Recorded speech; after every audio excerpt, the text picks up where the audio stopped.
Bendecido día, bienvenidas al día 18 de una vida con propósito. El título del día de hoy dice Viviendo la vida juntos. La cita bíblica es de Colosenses 3:15. Ustedes fueron llamados a formar un solo cuerpo, el cuerpo de Cristo. Salmo 133:1. Cuán bueno y cuán agradable es que los hermanos convivan en armonía. La vida fue diseñada para compartir. La intención de Dios es que experimentemos la vida juntos. En la Biblia, esta experiencia comunitaria se conoce como vivir en comunión.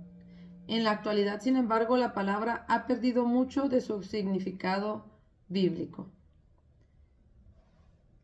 La verdadera comunión es mucho más que asistir a los servicios dominicales. Es experimentar la vida juntos. Consiste en amar desinteresadamente, compartir con corazón sincero, servir en la práctica, hacer sacrificios, consolar, solidarizarse con los que sufren y todos los demás mandamientos que en el Nuevo Testamento nos manda hacer unos con otros. Con todo aquello relacionado con la comunión, el tamaño importa. Cuanto más pequeño, mejor. Con una multitud se puede adorar, pero no se puede tener comunión. Cuando los grupos son superiores a 10 personas, algunas dejarán de participar, por lo general las más calladas, y otras ejercerán algún dominio. Jesús ministró en el contexto de los pequeños grupos de discípulos. Pudo haber elegido más, pero sabía que 12 es prácticamente el tamaño máximo posible para permitir la participación de todos. El cuerpo de Cristo, como el tuyo, es en realidad una colección de varias células pequeñas. La vida del cuerpo de Cristo, como el tuyo, está en las células. Debido a esto, todos los cristianos necesitan estar comprometidos con un pequeño grupo dentro de cada iglesia, ya sea un grupo de reflexión en los hogares, una clase de escuela dominical o un grupo de estudio bíblico. La verdadera comunidad se gesta en esos lugares, no en las reuniones masivas. Piensa en la iglesia como en un barco. Los pequeños grupos son los botes salvavidas. Dios ha hecho una promesa increíble con respecto a los pequeños grupos de creyentes. Dice, porque donde 2 o 3 se reúnen en mi nombre, allí estoy yo en medio de ellos.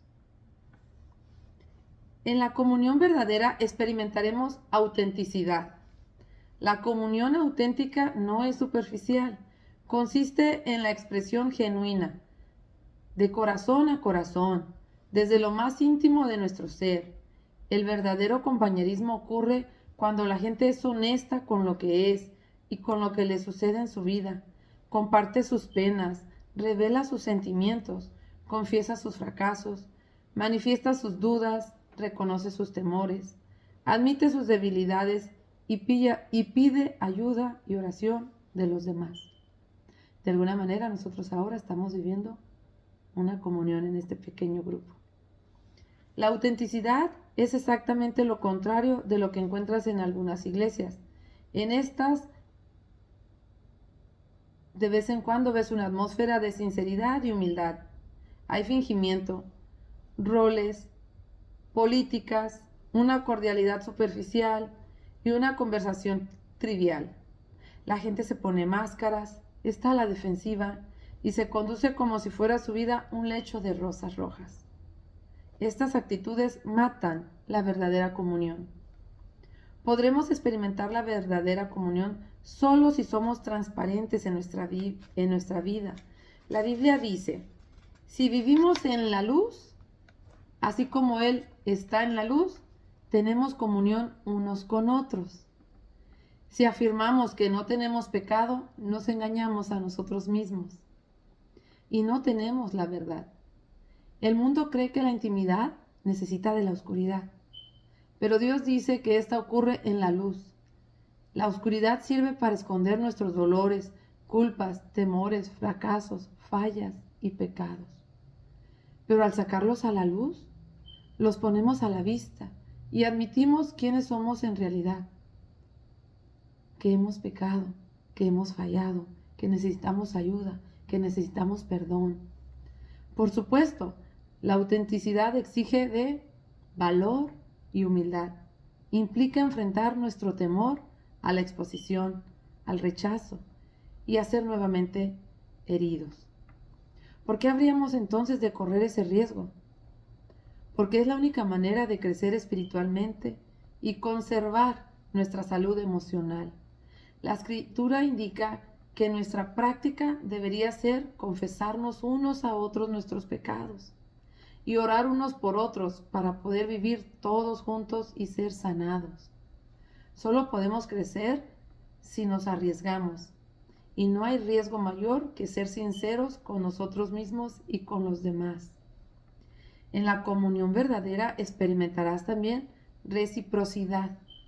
La reciprocidad es el arte de dar y recibir. Depende de cada uno de nosotros. La Biblia dice que Dios diseñó nuestros cuerpos como un modelo para que pudiéramos entender nuestras vidas reunidas como una iglesia, cada parte dependiente de todas las demás partes.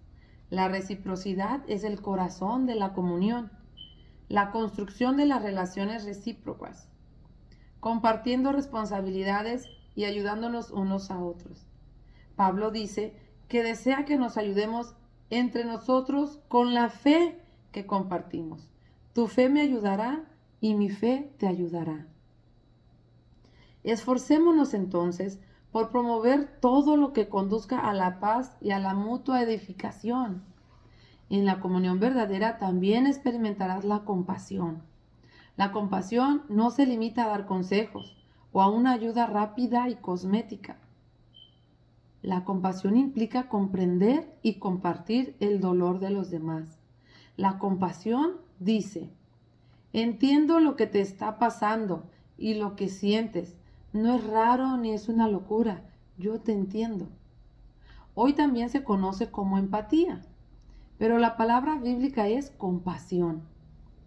La Escritura afirma que como escogidos de Dios, santos y amados por Él, debemos vivir con verdadera compasión, bondad, humildad, mansedumbre y paciencia. La compasión satisface dos necesidades humanas esenciales: ser entendidos y que nuestros sentimientos sean apreciados.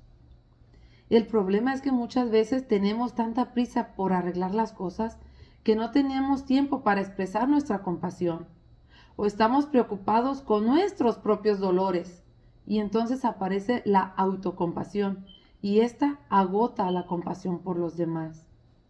Los grados más simples de comunión son al compartir y al estudiar la palabra de Dios en comunidad. Un nivel más profundo es la comunión al servir, como cuando ministramos entre varios en los viajes misioneros o en los proyectos de caridad. El nivel más profundo e intenso es la comunión en el sufrimiento, cuando nos solidarizamos con la pena y el dolor de los demás y nos ayudamos unos a otros para sobrellevar las cargas. Esa es la manera más profunda de tener caridad y comunión con tu prójimo. La palabra de Dios nos manda: cuando tengan dificultades, ayúdense unos a otros. Esa es la manera de obedecer la ley de Cristo. En los momentos más intensos de crisis, dolor y duda, que más necesitamos unos de otros.